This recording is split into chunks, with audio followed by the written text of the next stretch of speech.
vivre longtemps sur la terre, la Bible dit, je dois faire quoi? Je dois obéir aux parents. C'est pourquoi l'invitation de Jésus, c'est d'abord l'invitation à l'obéissance. Et nous allons voir ça ici.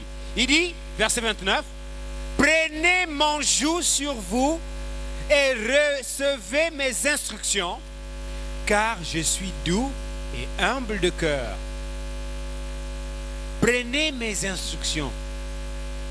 Donc pour avoir le repos que Jésus-Christ propose, il faut faire quoi? Prendre les instructions de Jésus. Mais les instructions de Jésus sont où? Se trouvent où? Où est-ce qu'on retrouve les instructions de Jésus? On les retrouve où? Quelle est la réponse? Comment on fait pour avoir les instructions de Jésus? Ça se trouve où? Oui? Dans la Bible. Acclamons très fort le Seigneur. Dans la Bible. Ça c'est le gros plan. Le détail, la Bible est une grande forêt. Cette forêt, on nous a envoyé au XXe siècle un guide pour nous conduire dans cette grande forêt qu'est la Bible. Autrement dit, quand on nous dit dans Apocalypse 10, je vis un ange puissant qui descendait du ciel, enveloppé d'une nuée, au-dessus de sa tête était l'arc-en-ciel, son visage était comme le soleil. Tout ça c'est compliqué. C'est une forêt. On n'arrive pas à comprendre qu'est-ce que ça veut dire. Qu'est-ce que Dieu a fait? Il a dit d'accord. La Bible est une grande forêt, c'est compliqué, mais je vous envoie un guide. Le guide c'est qui? Le guide c'est qui? William Marion Branham, le prophète. Une acclamation au prophète. Nous aurons un enseignement spécialement basé sur le messager de l'âge de Laodicée. Nous avons parlé de qui est William Branham, comment il est né, sa vie, qu'est-ce qu'il a fait, comment a été son ministère et quel rôle il a joué dans l'âge dans lequel nous vivons. Quel travail il a fait? Est-ce que le travail qu'il a fait a été achevé ou pas achevé? Puisqu'il n'est plus là. S'il est parti, est-ce que la mission pour laquelle Dieu l'a envoyé a été accomplie? Nous allons voir tout ça dans un enseignement de l'école du dimanche. Mais avant que nous n'arrivions au messager de Laodicée, on va regarder les messagers qui l'ont précédé. On va regarder le premier messager de l'Arche d'Éphèse, de Smyrne, de Pergame, de Thyatire, de Philadelphie et de Laodicée. Et quand on arrivera à Laodicée, on va décortiquer qui est William Branham. Et vous allez comprendre pourquoi je viens de dire que c'est le guide. Alors, William Branham nous a interprété la Bible, qui sont les instructions de Dieu pour nous. Jésus dit, c'est Jésus qui parle ici dans le verset 29 de Matthieu 11. Prenez mon joug sur vous et recevez mes instructions, car je suis doux et humble de cœur. Jésus est doux. Mais d'où vient que les enfants de l'école du dimanche sont orgueilleux, vantards, arrogants? Quand on te parle, tu réponds avec colère, avec dédain, avec orgueil. Alors que Jésus dit qu'il est doux. Or, dans la Bible, lorsqu'on a apporté des enfants à Jésus, qu'est-ce que Jésus a fait? Jésus les a bénis. Et il a dit, laissez venir à moi. Laissez-les venir. Il ne faut pas qu'ils s'en aillent. Laissez-les venir. Il dit, laissez venir à moi les petits enfants. Car le royaume des cieux est pour ceux qui leur ressemblent. Mais les enfants sont comment? Pour que le royaume des cieux soit identifié aux enfants. Mais les enfants sont humbles, innocents, doux, calmes. Le royaume des cieux, c'est quoi? Le royaume des cieux, c'est le Saint-Esprit. Mais le Saint-Esprit, c'est la colombe. La colombe est douce. Cole, tu blagues avec moi, hein? Je vais te t'a mis le coup de poing. Moi, on ne blague pas avec moi.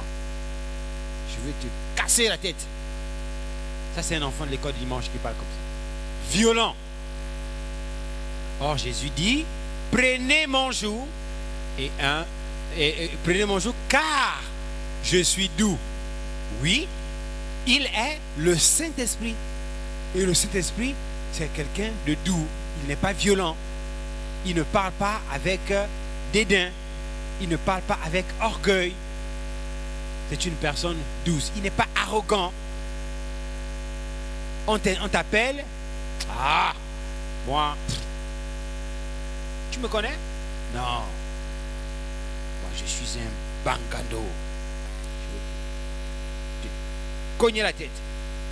Un frère qui utilise un langage païen. La manière dont les païens parlent au quartier, toi qui viens à l'église, tu utilises aussi leur langage. Un bangando. Et tu es même fier. Il y a même des frères, ici, à l'école du dimanche, à l'église, leur pantalon est bien en haut ici. Ben, dès qu'ils vont à l'école, le pantalon descend. C'est maintenant ici. Les sœurs, c'est la même chose. La jupe à l'église, elle est en dessous des genoux, largement en dessous. Mais quand elles vont à l'école, la jupe monte. Tic, tic, tic, tic, tic, tic. Elle est déjà au-dessus des genoux. On ne comprend plus. Quand on la regarde à l'école, est-ce que c'est une sœur de l'école du dimanche? Est-ce que c'est pas une sœur? Est-ce que c'est une fille de Dieu? Est-ce que c'est pas une fille de Dieu? Elle est toujours avec des païennes. Toujours là, avec des païennes. Lisons un peu ce que Frère Branham dit. Prochaine diapositive. On va lire un peu ce que dit le prophète. Une acclamation à Frère Branham. Brochure Hébreux chapitre 7.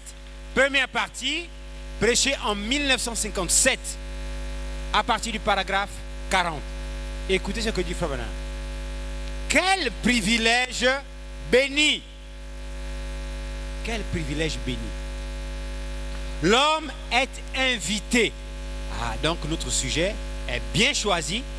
Il s'agit des invitations. Frère Branham nous dit que l'homme est invité. Mais à faire quoi? À relever ce défi. Mais quel est ce défi que l'homme doit relever? Quel est le défi que l'homme doit relever? À relever ce défi, à suivre le Seigneur Jésus, à se séparer de tous ses camarades charnels. Des amis à l'école sont des bandits. Ils volent, ils mentent, ils ont des copines, ils font tout le désordre. Est-ce que tu dois être ami avec eux? Frère Branham dit que Dieu te met au défi, il t'envoie, il t'invite à faire quoi? À te séparer. Donc le repos que Jésus-Christ parle, il s'agit de la séparation. Nous parlerons de ça. Hein? Le ministère de la séparation. On parlera de ça. Oui, Dieu exige une séparation totale avec le monde. Tu dois te séparer. C'est un choix que tu dois faire. Ou tu sers le diable, Satan, ou tu sers Dieu.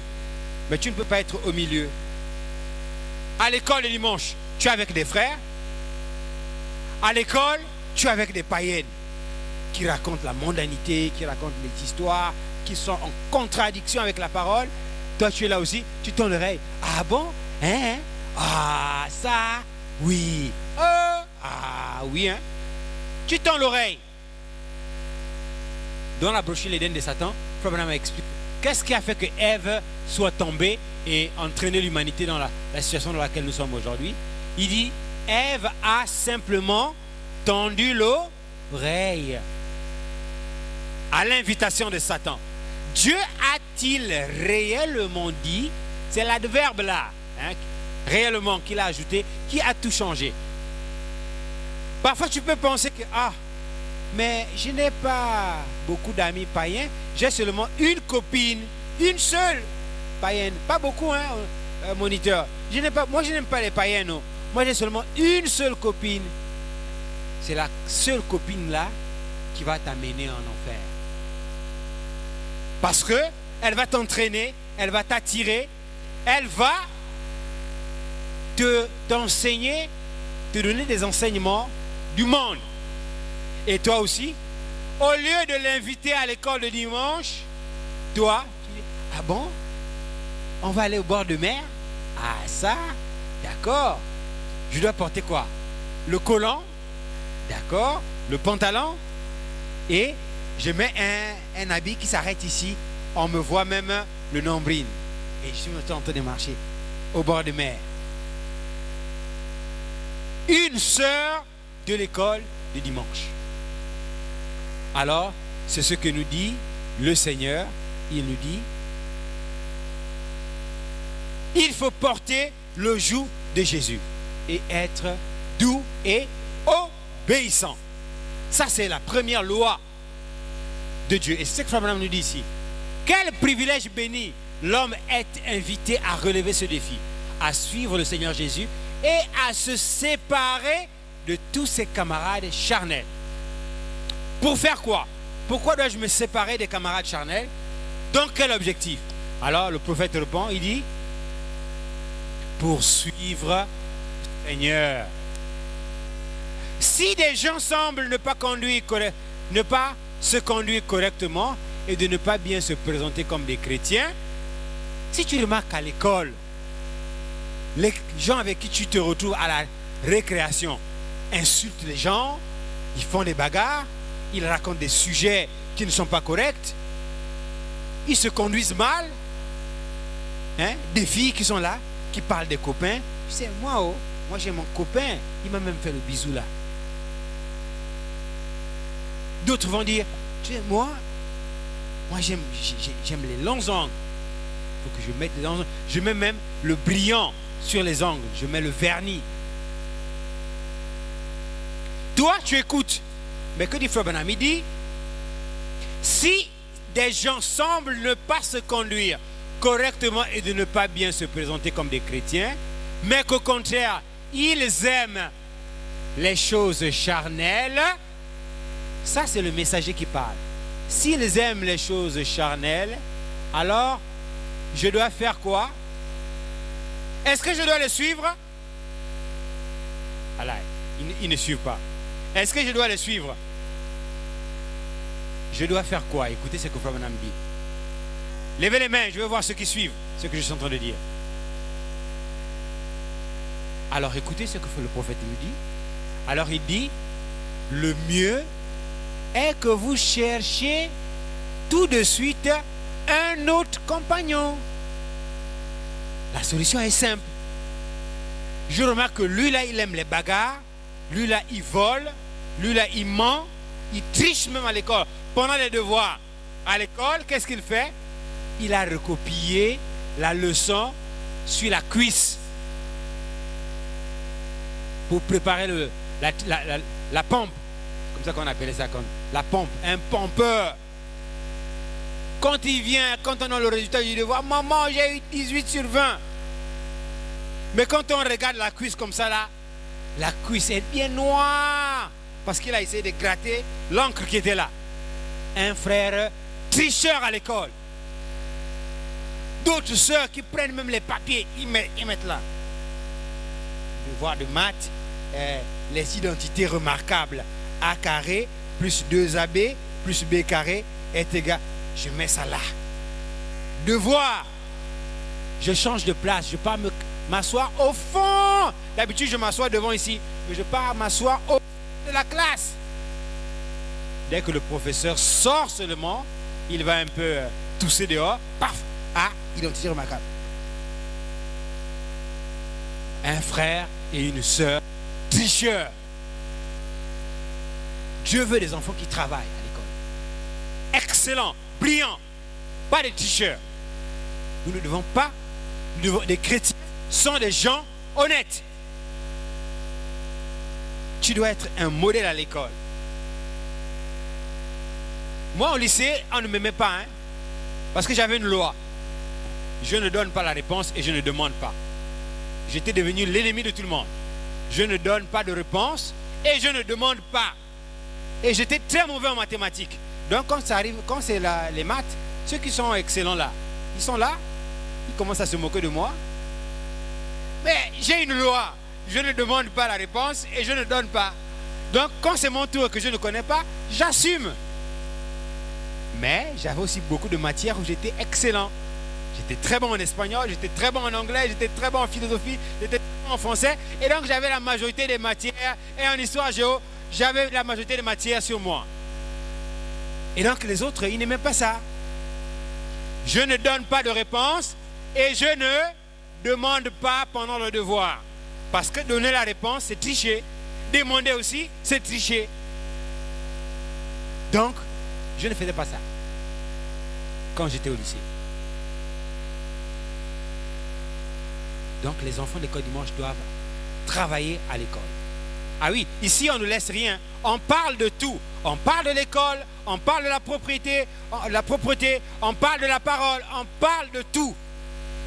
Oh, moniteur, maintenant ici on dit maintenant qu'il faut aussi couper les angles. Oui. Ah, moniteur. Donc même se laver le matin, il faut qu'on se lave le matin. Oui. Il n'y a pas après. Oui, c'est normal. Si tu es malade, si tu as la fièvre, d'accord, on peut comprendre que tu peux ne pas te laver et autres. Mais si tu manques que tu es malade, au moment où on te dit va à la douche, j'ai mal à la tête, la fièvre. Parce que tu ne veux pas te laver, tu as un démon. La saleté est un démon. Alors, Jésus nous dit, portez mon joug. Et Frère Branham dit, cherchez tout de suite un autre compagnon. C'est vrai. Si personne ne veut marcher avec vous, il y a quelqu'un qui a promis de marcher avec vous. C'est le Seigneur Jésus béni. Lui, il marchera avec vous. Même ça fait quoi même si tu n'as pas des amis à l'école, des païens? Même s'ils refusent, celle-là, elle est trop chrétienne. Elle pense qu'il n'y a qu'elle qui part à l'église. Nous aussi on part à l'église. Mais on peut mettre quand même le rouge à lèvres, on peut mettre quand même les ongles, on peut porter quand même les jupes qui sont courtes. Mais elle pense toujours que c'est elle qui est la plus chrétienne. Frère Branham dit, acceptez le joug de Jésus. Choisissez de marcher. Il dit, le prophète, il dit, et si personne ne veut marcher avec vous, il y a quelqu'un qui a promis de marcher avec vous, c'est le Seigneur Jésus béni. Il, lui, marchera avec vous. Oui, il marchera avec vous. Jésus marchera. Si les autres refusent, lui, il est là pour ça. Écoutez maintenant ce que dit le prophète. Brochure, quand j'ai réfléchi à ma voix, prêché en 1959, page 20, paragraphe 50. Acclamons d'abord très fort pour le messager. Écoutez ce que dit le messager. Il dit, pensez à ce que vous avez fait. Il dit, réfléchissez à ça. Ce que vous avez fait, pensez à ça. Regardez le diable. Comment vous avez rejeté Christ. Vous avez fait quoi?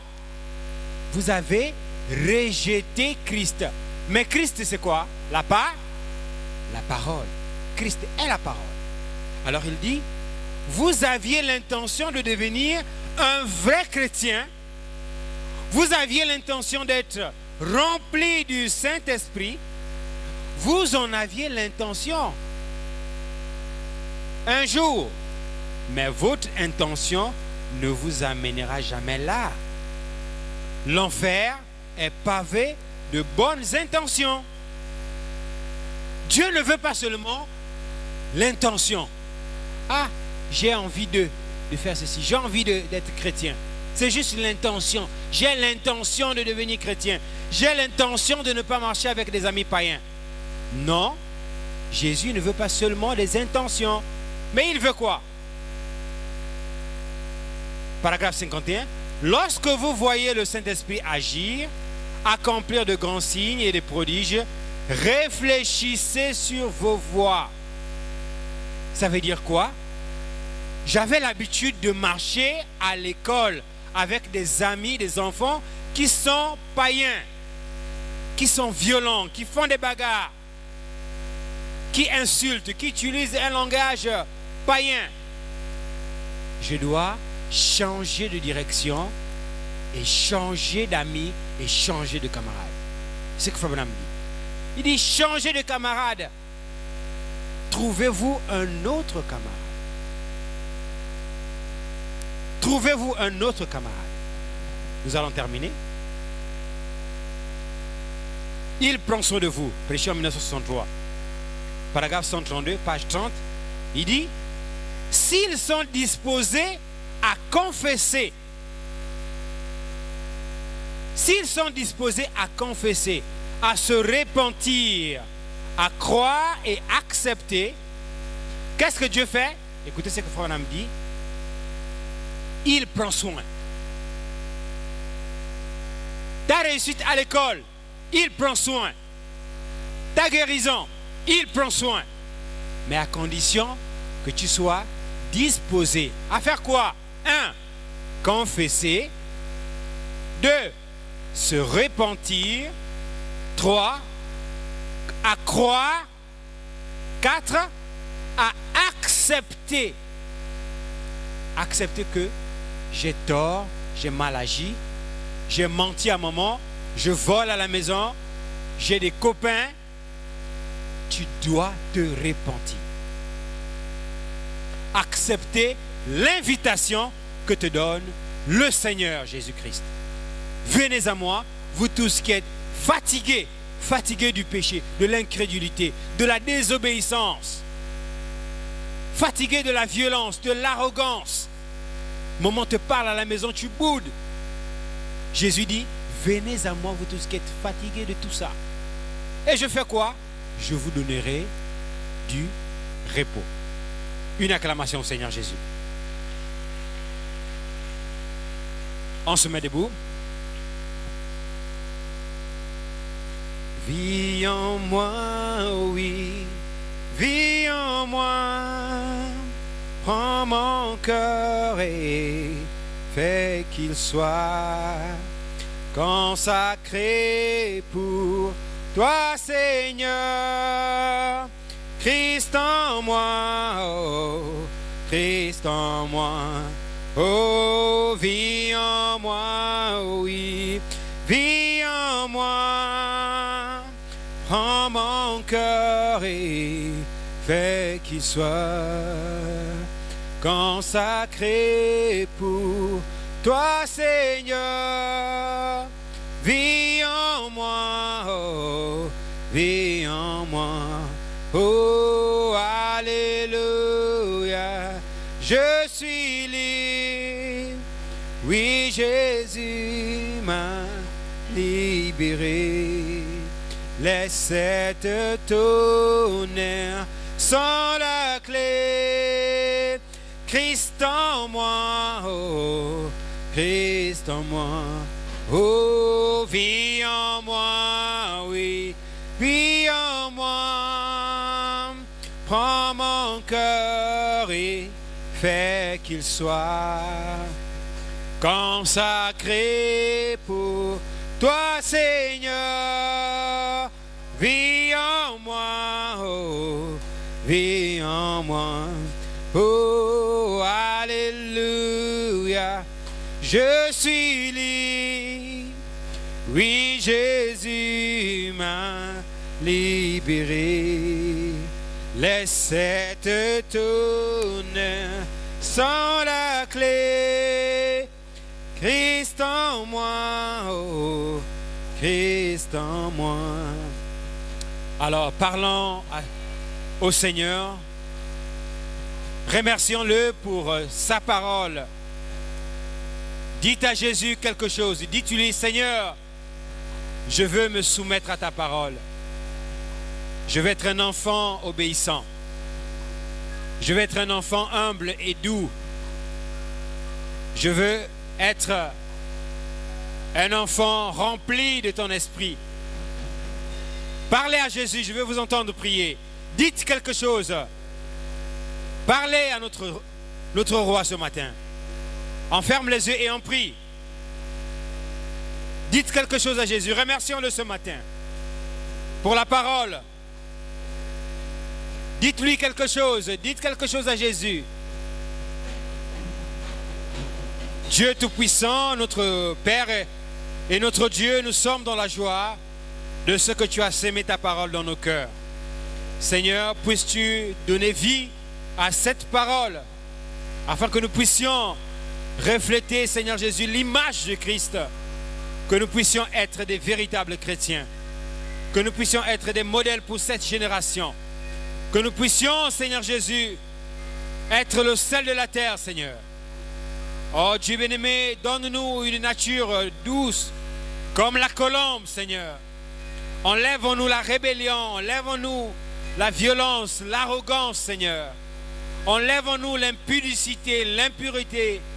Enseigne-nous la voie de la sainteté. Enseigne-nous la voie de la pureté. Et mets dans nos cœurs la crainte, Seigneur Jésus. La crainte de ton nom, Seigneur. Ce matin, Seigneur Jésus, nous voulons te consacrer ces enfants, Seigneur. Alors que cette semaine va débuter, ils vont aller à l'école, Seigneur Jésus, être exposés à toutes sortes de pressions de la Odyssée, toutes sortes d'esprits, Seigneur Jésus.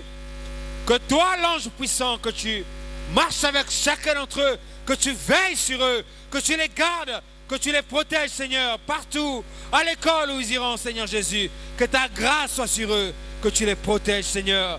Toi, le Dieu puissant, qui ne sommeille ni ne dort, que tu veilles sur chacun de ces enfants, alors que nous les consacrons à toi.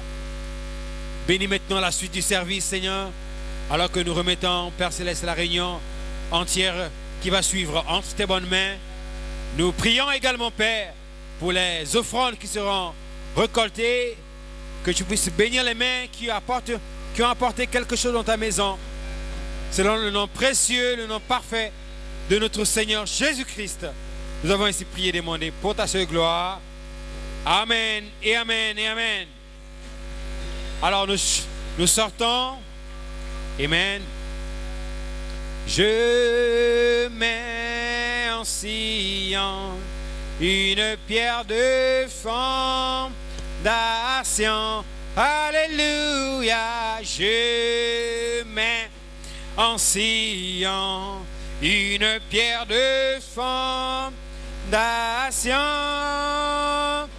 Pierre éprouvée, pierre angulaire de prix, solidement posée,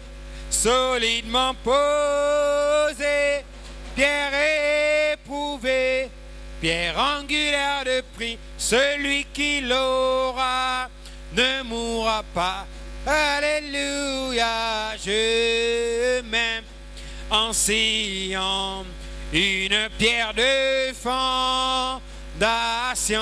Alléluia, je mets en Sion. Le dimanche passé, Jésus invite le pécheur fatigué au repos. Nous avons lu comme référence biblique Matthieu chapitre 11, à partir du verset 28 à 29, où Jésus dit: venez à moi, vous tous qui êtes fatigués et chargés, et je vous accorde le repos. Nous avons lu comme référence du message les références que nous avons déjà citées dimanche passé, à savoir la brochure Hébreux chapitre 7, première partie, prêchée en 1957 au paragraphe 40, où Frère Branham dit que l'homme est invité à relever le défi de se séparer de ses camarades charnels et de se séparer des choses du monde. Nous avons aussi lu dans Il prend soin de vous, prêché en 1963, page 30, paragraphe 132, où le prophète dit que si les hommes sont disposés à confesser, à se repentir, à croire et à accepter Dieu en retour prend soin. Donc nous avons, comme résumé, compris que les enfants de l'école du dimanche ne doivent pas suivre ce qui se fait dans le monde, à l'école, la mondanité de leurs camarades à l'école, les influences qu'ils peuvent observer partout au quartier à l'école, mais ils ont l'exigence d'avoir le témoignage de la parole et d'être des chrétiens. Nous avons reçu au total 120 enfants, soit 60 frères et 60 sœurs, nous avons reçu au total 118, je lisais la mauvaise page, 118, nombre de sœurs 63, nombre de frères 55, nombre d'offrandes collectées 4700, nombre de dîmes 6 dîmes. Une observation là qui s'adresse aux parents. Nous avons parlé aux enfants ce matin qu'il était aussi important de venir à l'école le dimanche de manière décente, de manière propre. Donc c'est un message qui s'adresse aux parents. Assurez-vous que les enfants le matin soient propres, qu'ils se lavent, qu'ils soient bien vêtus et qu'ils soient propres dans la maison du Seigneur. Ce que nous les adultes nous ne pouvons pas faire, nous ne devons pas l'enseigner à nos enfants et nous devons leur enseigner le bon exemple. Que Dieu vous bénisse.